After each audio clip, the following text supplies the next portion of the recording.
তারা কৌশল করেছে বলতে দেশটা স্বাধীন হয়েছে এবং তারা কন্ট্রিবিউট করতে পেরেছে। এখন বলা হচ্ছে এটা স্বাধীনতা। যদি এটা স্বাধীনতা হয়ে থাকে তাহলে এই স্বাধীনতায় কন্ট্রিবিউশন যার যেটা আছে তারটা শ্রদ্ধার সাথে স্মরণ করা উচিত। আমি একটু আগে বলেছি যে এটার কোনো ক্রেডিট এককভাবে বা মেজরিটি পারসন জামাত ইসলামী কখনো দাবি করে না এবং করবেও না। জনগণ বিচার করবে কার কি ছিল না ছিল। জনগণ তো অন্ধ না, জনগণের চোখ খোলা। জনগণের বিচারের যে দুয়ার এটাও বন্ধ না, এটাও খোলা। এটা জনগণ ডিসাইড করবে, এই জায়গায় আমরা যেতে চাই না। ছাত্র শিবির তাদের পরিচয় না দিয়ে অপরাধটা কী করেছে?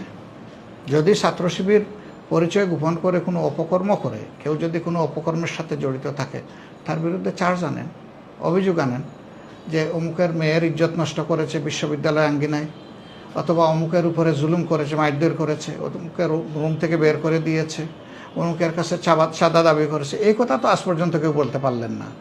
শুধু বলতেছেন যে তারা তাদের পরিচয় দেয়নি। পরিচয় দেওয়ার পরিস্থিতি তাদের ছিল, সবার ছিল। অনেকেই তো দিতে পারেন নাই, শুধু শিবির কেন। এই সরকারের রিপ্রেশনের কারণে, নির্যাতনের কারণে অনেকেই তো পরিচয় দিতে পারে নাই। তো পরিচয় দেওয়ার সমস্যাটা কি? তারা কি তাইলে এখানে বুকে একটা সাইনবোর্ড লাগাইয়া তাদের এই মানে বিপ্লবে বা আন্দোলনে আসা দরকার ছিল যে আমি শিবির? অন্য কেউ এসেছে এইরকম? তো অন্য কেউ যদি না এসে থাকে তো তাদের ক্ষেত্রে শুধু এই প্রশ্ন উঠে কেন? এটা পারপাসফুল। আর আপনি একটা ছাত্র সংগঠনের ভাইদের কথা বলেছেন, তাদের বক্তব্য আপনার যেমন লেগেছে, আপনি যেমন বিবেচনায় নিচ্ছেন, দেশের মানুষও বিবেচনায় নেবে, তরুণ ছাত্র সমাজও বিবেচনায় নেবে।